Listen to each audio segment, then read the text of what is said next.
Hi, my name is Kate Havens, and I'm really excited to share some recent research with you.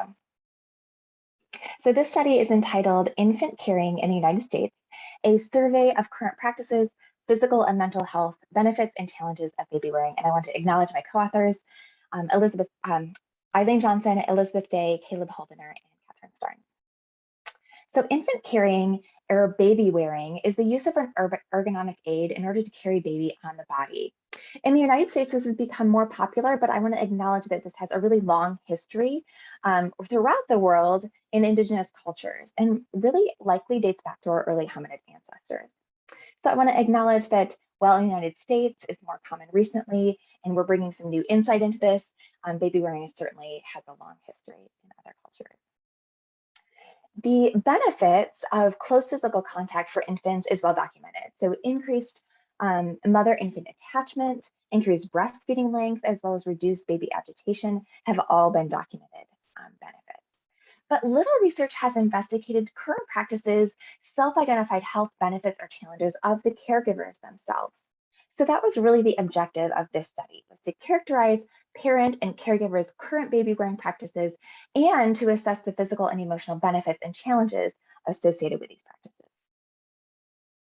We designed a cross-sectional open survey with questions including caregiver demographics, childcare responsibilities, experience with baby carriers, and perceived mental and physical health benefits and challenges related to baby wearing.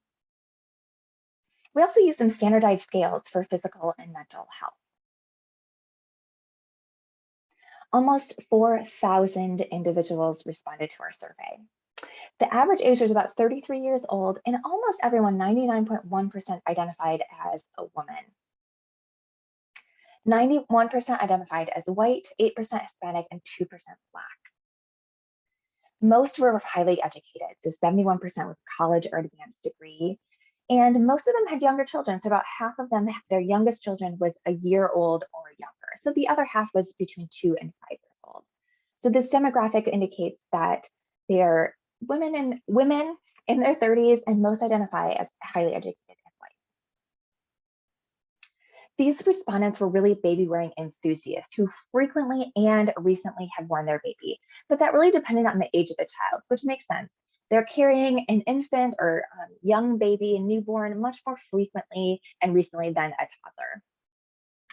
88% said that they preferred the front carrying position, and almost everyone said that they used a soft structure or buckle carrier most frequently, which we're showing here. This is the soft structure buckle carrier. But most respondents said that they had used multiple different kinds of carriers. And so we're showing here a ring sling in the hip position. This is a mayday in the front position. And then this is a woven carrier in the front carry position. So common environments were stores inside the home and outside. So many people use them in different types of environments. Reasons for baby wearing, including allowing for multitasking, so having baby on you and still being able to use your hands, as well as bonding with their baby.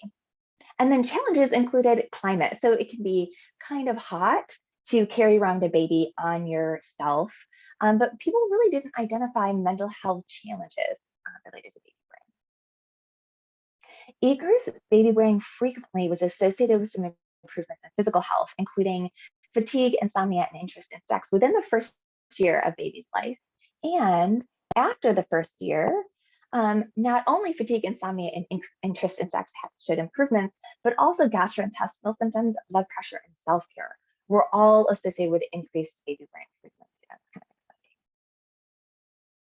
82% of our respondents of these mothers had experienced back pain, and maybe that was pelvic girdle pain, but some type of back pain. Their Oswestry Disability Index scores suggest that the impact of that pain on their disability was minimal, but 31% said that some kind of pain had prevented them from baby wearing at some point. So it does seem to have some impact. For pelvic health, we looked at urinary distress and pelvic organ prolapse, and their scores are somewhere in the 26 to 20 range for that. A single score can be difficult to interpret, but when we compare those scores to available normative data, we found that these means tended to be a little bit higher than women in the general population for these mothers. The caregivers in this study reported stress, depression, and anxiety scores that were mild and similar to available normative data. But I should note that we distributed these surveys between February and April of 2019. So it's certainly possible that some things related to COVID-19 pandemic, for example, were not in this stress mental health anxiety scores. And so that's some of the research that I'm looking at now, is to look at the effects of the pandemic as well.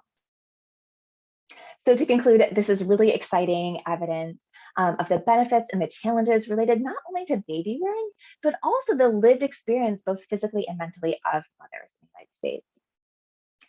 Future research, this is really a great jumping off point, but something that I've thought about that we thought about that could be helpful is to determine a mechanism underlying some of these relationships that we found between baby wearing and mental and physical health, and whether a dose response relationship exists. So I think there's a lot of potential for additional research, but I'm really happy to and excited to be sharing at least this part of the video today.